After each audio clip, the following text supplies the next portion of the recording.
Good morning, my esteemed viewers. You're welcome to today's political broadcast. Today is the 23rd of November, 2025, and we are still discussing Nigerian politics. Northern Nigeria, message to P2B, forget presidency 2027. I repeat, Northern Nigeria, message to P2B, forget presidency 2027 for supporting and defending Nnamdi Kanu. Now, when you talk about hypocrisy, you find it in Northern Nigeria. Let's talk about Buhari and El-Rufai for defending Boko Haram. Let's talk about the Southern Sokoto for defending Boko Haram. Let's talk about Sheikh Gumi for defending Boko Haram. Northern Nigeria never remembered that these people were defending terrorists. Instead, Buhari became Nigeria's president.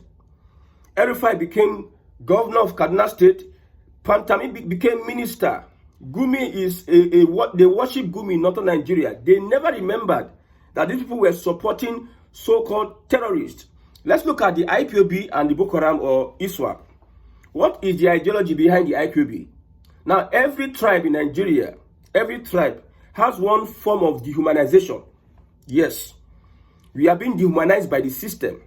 The Igbos are saying that we cannot continue in this system again. Let us go. That is the ideology behind IPOB. We don't be part of Nigeria. But what is the ideology of the Boko Haram? You just want to kill people, take over their lands, and rule over them. You can look at these two ideologies. That's why I tell you that when you talk about hypocrisy in Nigeria, Northern Nigeria is ahead of hypocrisy, both in politics and religion. So if P2B's career has ended, what about Buhari, who supported, who even brought in, as according to reports, brought in criminals into the country to destroy the country? What about El-Rufai? El-Rufai just recently said that the government of Kaduna State is paying bandits. He said they pay bandits 1 billion naira.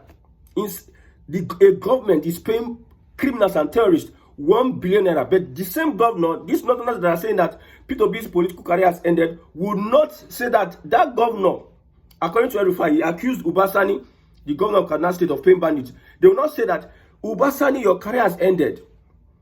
If you look at P2B's message, he made a lot of sense and he was political. He was even staying in the media. He was not even direct. But you know Buhari, El-Rufai, Gumi, all these people, the Sultan of Sokoto, all these people at one point in time have supported and has also given moral support to the bandits. Yet Northern Nigeria would see P2B's statement as a reason why his political career will end. That is hypocrisy. Instead of Northern Nigeria they should face what they are facing in Northern Nigeria, the insecurity. They refuse to solve insecurity. Now look at it critically. Like I told you before that if it were the Southwesterners that the Boko Haram or ISWAP, they will never want to give a Southwesterner Minister of Defense. They will never want to give a Southwesterner Chief of Army Staff or Chief of Defense Staff. They will never. If it were Southwesterners, not to talk of if it were Southeasterners that were causing the havoc, the Fulani and the Hausas are causing. All of a sudden, they are remembering so many things that P2B said. Now look at it is the Vice President Shetima Kabiru Sokoto was found in his house after terrorist attacks and killings. They found him in his house. There's a picture of him eating, and Shetima became Vice President. You can look at the hypocrisy. Shetima became Vice President in Nigeria. Northerners are the ones causing insecurity, but yet Matawale, with all the allegations of Matawale, he became the Chief of Defense Staff. Look at the Chief of State, Minister of Defense, Matawale. With all the things happening, but yet P2B's statement, look at it like this. Sunday Igboho gets support from the Southwest. If not total support, some people from the Southwest support Sunday Igboho. Nnamdi Kanu gets support from the Southeast. And also, the Boko Haram, the terrorists, get support from Northern Nigeria. I've explained it that the difference in the ideology is understandable to the blind and to people that don't even have brain. And they will understand why the IPOB, why Nnamdi Kanu is fighting for freedom of his people. They understand why Sunday Igboho is fighting for freedom of his people. But they don't understand why ISWAP or the rationality or the morality behind why are they fighting? You just wake up one morning, you want to take over people's lands. different from people that they are being subjugated in a system. They want to, with their land, and they don't want to be part of the system anymore. They don't want to be part of any system anymore. Yes, you are calling them terrorists. Well, I've said it before. Now, if we keep on in this one Nigeria, will be I don't know the word I will use. One Nigeria will destroy the very nations that is in it. Fulani will use one Nigeria to destroy the very nations. Just recently, Northerners came together to carry out a coup. These Northerners that are saying that IPOB's career has ended, nobody is talking about that one. Just recently, Northerners came out to carry out a coup on President Bola Ahmed Tinubu, but people have kept quiet. Nobody is saying anything. But it is a IPOB that is coming out to say something that everybody is after. Sunday Igboho is free. He's not in Nigeria. If the government of Bola Ahmed Tinubu wanted to really prosecute Sunday Igboho, they would do so. But everybody is playing politics. Politicians, everybody, they play politics with their own. Everybody is preserving their region. I told you that Nigeria is an ethno-religious society.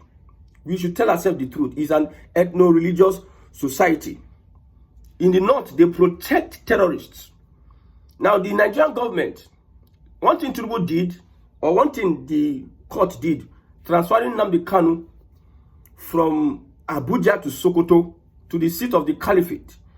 Many people have been saying a lot of things about that act.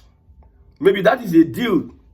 Tinubu strike with the Fulani, carry Nnamdi Kanu to the heart of these guys. I hope we don't hear that bandits attacked one day or something happened. Bandits attack. There was a jailbreak or whatever it is. You took Nnamdi Kanu to a region that is not safe. To a region that is not safe. To a region where we have jailbreaks, where people are being killed, where Nigerian soldiers cannot even protect the people. Just recently, people were killed in their farm. Farmers were killed in northern Nigeria. Just some hours ago, people were still kidnapped. Even the kidnapped survey, it has become normal. We don't even know what to report again. You know, say, as journalists, news is something new. Like something new. But the kidnapping every day, it now becomes stale in the ear. It doesn't become, it's a normal thing. It becomes a normal thing. Kidnapping children. That's why the government in northern Nigeria, they are closing down schools because of this same kidnaps. And we are here shining our teeth saying IPOB this, IPOB that. So they took Nnamdi Kanu.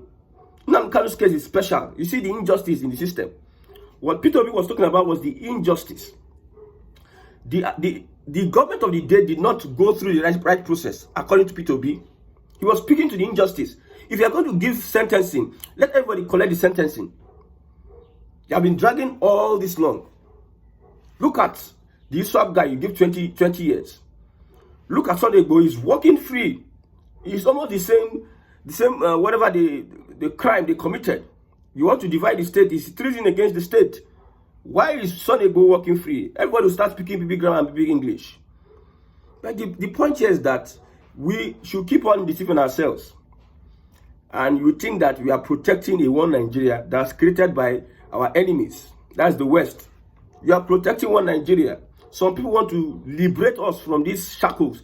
Everybody's now protecting it. You cannot be bigger than Nigeria. A Nigeria that's taking your future, the future of your children. They have sold your future and the future of your children.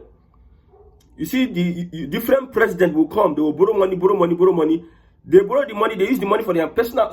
Some of them use it for their personal needs. And we as Nigerians, you see, January 2026, the tax will resume because we cannot do anything. We have to tax Nigerians. After politicians have stole the money finish, they will now focus on Nigerians to tax Nigerians, tax the hell out of Nigerians. What have you benefited from a one Nigeria that you cannot even, most of our brighter minds, they leave Nigeria to other places to seek greener pastures.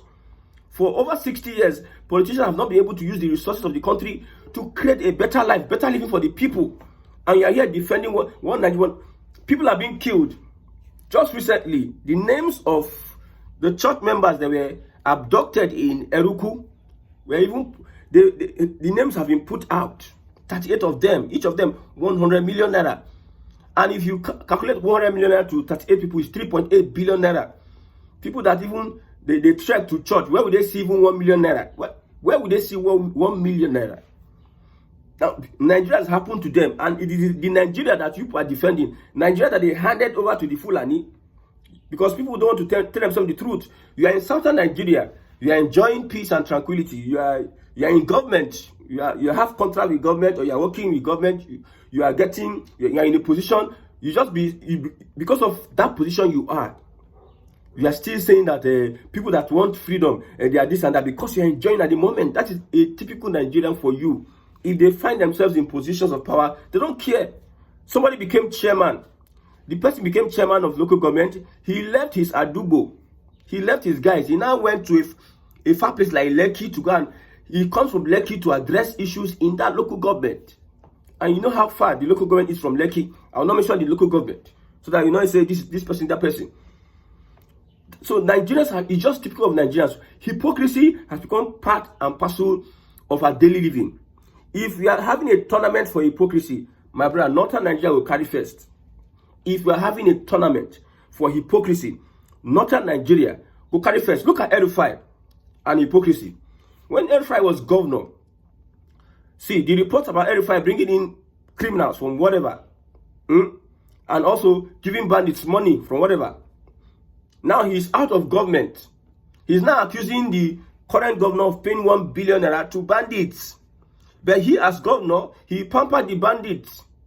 Deceit and lies. I tell you, see, it is their trademark. Deceit, hypocrisy, and lies is their trademark. And it is Nigerians that fall for it. Every other day in Northern Nigeria, people are being slaughtered. And they video it. Every other day, terrorists will go and do TikTok. Go and do video. Now, the Kebbi school children, young boys, I don't know whether they are up to 18. They were doing videos, challenging the government, challenging the army, the police, and everybody. Doing videos saying that they should come and rescue them. Let them see. Come and rescue them. Somebody did a documentary on this Fulani. I watched that documentary.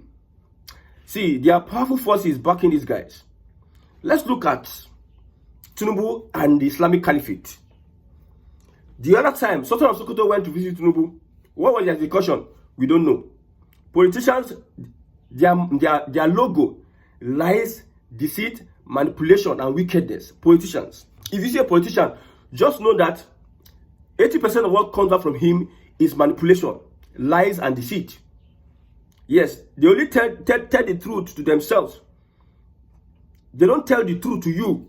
So whatever meetings the Sokoto man had with Tinubu that led to Nnamdi Kanu being transferred to the Sokoto prison, I don't know how it's going to appear.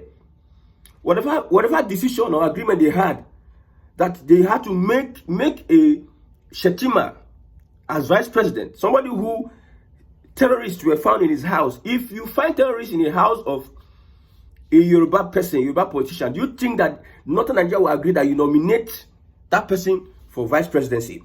But Northern Nigeria supported Shetima wholeheartedly. They were happy. Northern Nigeria was pushing for a Muslim ticket. The people that were saying rubbish from the man saying that P2B's career has ended. Now I've said it that P2B, the Nigerian system would not accommodate a P2B. I tell you, because the system is not a system that will that will bring good governance. If P2B enters there today, they go remove her. Somebody that wants to bring governance to the people cannot survive in this toxic political system we have in Nigeria.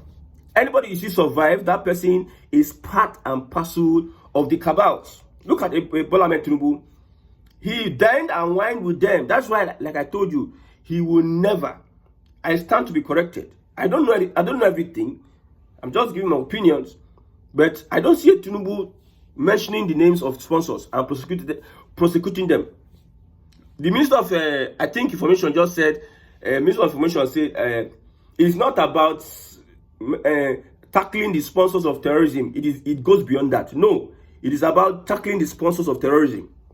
We have given solutions to insecurity not in this country, but the people are looking. The political will to do it is not there because some people have entered some agreement and contract with some persons, unseen persons that they believe that they are the ones that own Nigeria. These people, these unseen persons, align with international forces to rip Nigeria. They align with international bodies to rip Nigeria. And what do they have that we don't have? Nigeria doesn't have technology. Let's look at the nation. Your sovereignty Your ability to maintain your space, guard your space, ensure peace wherever in your environment, in your territory, depends on what you have. See, these international countries that are sabotaging Nigeria's development, they have technology. Technology, most important. And we rely on them for economic, whatever it is, our economic policies. That is why Nigeria is not yet a sovereign country as it were, as we are saying it is. Because we cannot defend ourselves.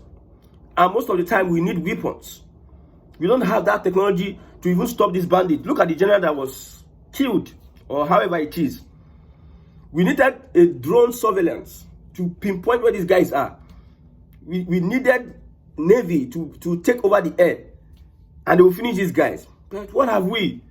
Is it not we just come and be making mouth left? We make him out, we are this, we are that. At the end of the day, there is nothing tangible to show that we are even a sovereign country. So we are watching. We hope Nnamdi Kanu does not die in custody, because Nigeria, it is better we don't say anything yet. Because I've seen, when you look at the people coming out to speak up for Nnamdi Kanu, I told people that you'll be shocked at the number of people that support Nnamdi Kanu in the southeast. You will be shocked. You'll be shocked that a Cubana chief priest who is APC is coming to speak on Nnamdi Kanu. You'll be shocked that an OP Cubana who dines and wines with the Tinubu and co and family is going to speak up on Nnamdi Kanu. You'll be shocked that some people have come out to speak for Nnamdi Kanu. You are shocked. So he should not even die, because the guy has become the ideology of the Southeasterners. Whether they like his way, the way he's going about it or not, whether there's disagreement in IPOB or among the Southeasterners, see, it is beyond Nnamdi Kanu. Now, people that did not even support Nnamdi Kanu were against the even life sentence of Nnamdi Kanu. As bad as Samanekpa was in the eyes of some people, they never wanted Samanekpa to even come back to Nigeria to be tried in Nigeria. I tell you, as bad as some people hated Samanekpa from the Southeast, they never wanted Samanekpa to even come back to Nigeria and be tried by the Nigerian authority. So whatever the government is doing, if it is wise for them to take Nnamdi Kanu to a place whereby there's insecurity, there's Sokoto prison, it is in their own prerogative. I just know that injustice to one is injustice to all. If Tinubu wants to focus on his political career, let him focus on his political career. If he doesn't want to do the needful, if he thinks that Nnamdi Kanu is the problem of Nigeria, let them continue. But you see, no matter how no matter how, if they want to do a race between lie and truth, if let lie don't there for front, no matter how lie runs or is ahead, truth will always overcome. Truth will always overcome. Now look at the church today. Today is Sunday. Look at the church. What is the church doing in this respect? What is the church doing?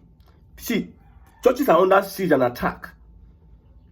Churches are helpless. I have said this before, that our traditional institutions, our religious institutions, what are they doing in respect of protecting Christians from being killed? Now, the doctrine and ideology of if they slap you, turn the other side, I think it is high time we start interpreting the Bible in reality to what we are facing today. The kingdom of heaven suffered violence, and the violence taken by force. Spiritual battle will be done spiritually. Physical battle will be done physically. For instance, now, if vengeance is of the Lord, that is a spiritual thing. If we say vengeance of the Lord is a spiritual thing, that does not mean that I will stay and there's an existential threat to take my life, and now sit down and start praying vengeance of the Lord, and I don't equip myself, and I don't play the politics around, to secure myself. I don't put measures in place to defend myself. Okay, the vengeance of the Lord, if you're a farmer, you have a seed, then put the seed on your table and start praying for the seed to germinate. Because that one, spiritually, it will germinate, but physically, you will not go see anything. Hungry go mama you. If you don't carry out action. What is all the things you take action? That is what God expects. For the area of security, look at, we are just lackadaisical with all the things happening in Kwara. People are not even security conscious. Now some people are in custody. In the bush, snake they there, mosquito they there, ant they there, with the trauma, with the wounds. Some people that have sickness that they need to be treating. Some people may even die in captivity. Maybe as you enter there, you get malaria or typhoid. Now the typhoid go on kill you. You have some kind of ailment in your body that you used to manage with medicine. You because of people refuse to take responsibility. And you see some pastors in VI will come and say there's no Christian genocide. And they went to school, and when you start explaining genocide to them, they say genocide is either in part or whole. Either in part. Some people believe that genocide, hey, just kill everybody. Woo. When there's a consistent, premeditated killing, it amounts to genocide of a people. A consistent for over 100 years now. Over 100 years. Some villages have been wiped out. Some people cannot recognize that Fulani people have taken over villages because of this particular agenda of Madam Fojo. People have been systematically driven out of their ancestral homes. People through killings. They will come to your place, they will televise the killing. They will televise the killing.